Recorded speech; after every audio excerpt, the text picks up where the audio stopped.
Hi friends, అందరికీ నమస్కారాలండి. ఇవాళ మహిళల దినోత్సవము, ఉమెన్స్ డే.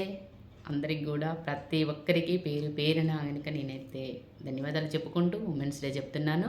అలానే చిన్న వీడియో మన మహిళల గురించి చెప్తున్నాను. ప్రతి ఒక్కరింట్లో ఒక మహిళ తప్పకుండా ఉంటుంది. ఆ మహిళే ఒక అమ్మ. అద్భుతం. మనను సృష్టించింది, మనకు జన్మనిచ్చింది, ఈ ప్రపంచాన్ని చూపించింది ఆ మగువ.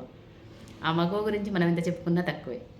అలాంటి అమ్మ గురించి మనం ఏ విధంగా చెప్పుదాము, ఎంత గొప్పగా చెప్పుకుందాము, ఎంత చెప్పినా తక్కువ అన్న మాటని ఎందుకు వచ్చేసింది.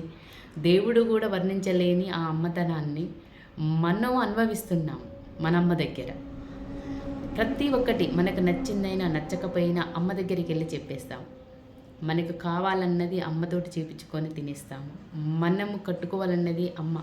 అమ్మ అనుభవించని మొత్తము తన పిల్లల మీద చూపిస్తూ, చదువులే కానీ, బట్టలే కానీ, తినే తిండే కానీ, ఆరోగ్యపరంగా కానీ తనకు చెందని మొత్తం తన పిల్లల మీద చూపించుకోవాలి. తన పిల్లలను గొప్ప స్థాయిలో చూడాలన్న కోరిక ఒక అమ్మకే ఉంటుంది. స్వార్థం లేనిది అమ్మ. ఆ అమ్మ అంటే ఎంత అద్భుతం కదా. అందుకనేసి ఇవాళ ప్రపంచవ్యాప్తంగా కూడా మహిళల దినోత్సవం అనేసి చెప్పారు.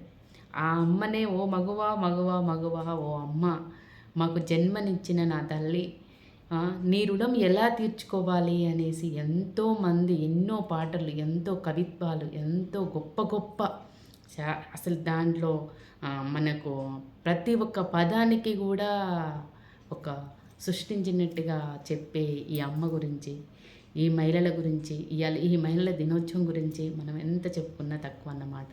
అందుకనేసి వచ్చేసింది. ప్రతి ఒక్కరూ కూడా మహిళలు ముందు, మహిళల్ని గౌరవించాలి, మహిళల్ని గౌరవించాలి, మహిళల్ని ముందుంచాలి అనేసి దేనికి అంటున్నారు?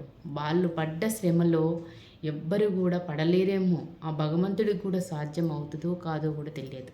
కానీ నిజంగా కూడా ఒక మహిళ, ఒక మగువ, ఒక అమ్మ అయినప్పుడు తెలుస్తుంది ఆ అమ్మ విలువేంటి, ఆ అమ్మ స్థానం ఏంటి, ఆ అమ్మ పడే బాధ ఏంటి, వేదన ఏంటి అనేది తప్పకుండా అమ్మ అయినప్పుడు మాత్రం తప్పకుండా తెలుస్తుంది. అవును, మా అమ్మకు నేను అమ్మాయిగా ఉన్నప్పుడు నాకేం అర్థం కాలేదు. కానీ నేను అమ్మనైన తర్వాత నాకు తెలిసింది అమ్మ విలువేంటి, అమ్మ స్థానం ఏంటి, అమ్మ పడే బాధ ఏందనేది. అలానే మా పిల్లలకి కూడా అంతే, ఎవరైనా అంతే. అందుకనేసి అమ్మ కడుపులో మనం నలసై పడ్డప్పుడు ఎంత ఆనందం. తను తినకపోయినా, తనకి వాంతులైనా, తనకు ఓపిక లేకపోయినా, మామూలుగా ఉన్నప్పుడు ఎవరైనా ఇంజక్షన్ వేయించుకుంటారా? కానీ ఎన్ని ఇంజక్షన్లు, ఎంత బ్లడ్ తీస్తారు, ఎన్ని టెస్ట్లు అంటారు, ఎన్ని ఆపరేషన్. ఒక్కసారి ఆలోచించండి. ఆ ఆపరేషన్ చేసేటప్పుడు మనము గింతంతా ఇట్లా చీరుకుంటేనే అబ్బా అయ్యా అనేసి ఎన్నో రోజులు దాన్ని చూస్తూనే ఉంటాము.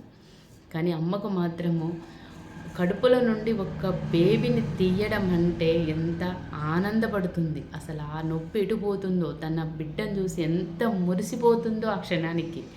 ఆ నొప్పినే మర్చిపోతుంది. అటువంటి తల్లికి చేతులెత్తి కూడా దండం పెట్టచ్చు. అటువంటి తల్లిని మనము ఎంత పూజించుకోవాలి, ఎంత గౌరవించాలి. అమ్మను ప్లీజ్ ఎవ్వరు కూడా అపహాసం చేయవాకండి, అవమానించవాకండి. ఆ అనవసరమైన మాటలు మాత్రం ఎవ్వరు కూడా మహిళల్ని అనవాకండి ప్లీజ్ ప్లీజ్. ఈరోజు ప్రత్యేకత కాబట్టి మనం చెప్పుకోవలసిన రోజు కాబట్టి చెప్తున్నాము. అందులో నేను చిన్న వీడియో పెట్టడానికి నాకు ఈ అవకాశం ఇచ్చినందుకు కూడా మిమ్మల్ని అందరినీ కూడా వేడుకుంటున్నాను. ప్లీజు, అందరూ జన్మిస్తారు కానీ అమ్మ ఒక్కతే జన్మనిస్తుంది.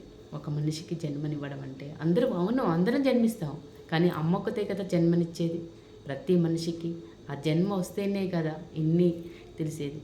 అందుకనేసే ప్లీజ్ రిక్వెస్ట్, అమ్మున్నంత వరకు మనం ఉంటాం, మనం ఉన్నంత వరకు అమ్మ ఉండదు. ఇది మాత్రం ప్రతి ఒక్కరు గుర్తుంచుకోండి.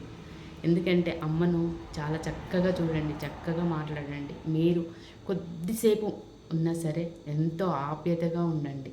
Please request. అలానే మళ్ళీ ఉమెన్స్ డే శుభాకాంక్షలు అందరికి కూడా. మహిళల దినోత్సవానికి నేనైతే మనస్ఫూర్తిగా నేను మీ అందరికీ కృతజ్ఞతలు అయితే చెప్పుకుంటున్నాను. హాయ్ ఫ్రెండ్స్, నా వీడియో కనుక మీకు నచ్చినట్లయితే సబ్స్క్రైబ్ చేసుకోండి, కామెంట్స్ పెట్టండి.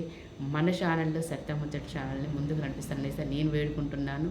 నచ్చుద్ది అనుకుంటాను. ఎవరిని కూడా నేను నొప్పించినట్టయితే మాట అయితే అనలేదు. అందరికీ చక్కగా అనిపిస్తుంది. ప్లీజ్ కామెంట్స్లో మాత్రం మంచిగా పంపించేసేయండి. రిక్వెస్ట్.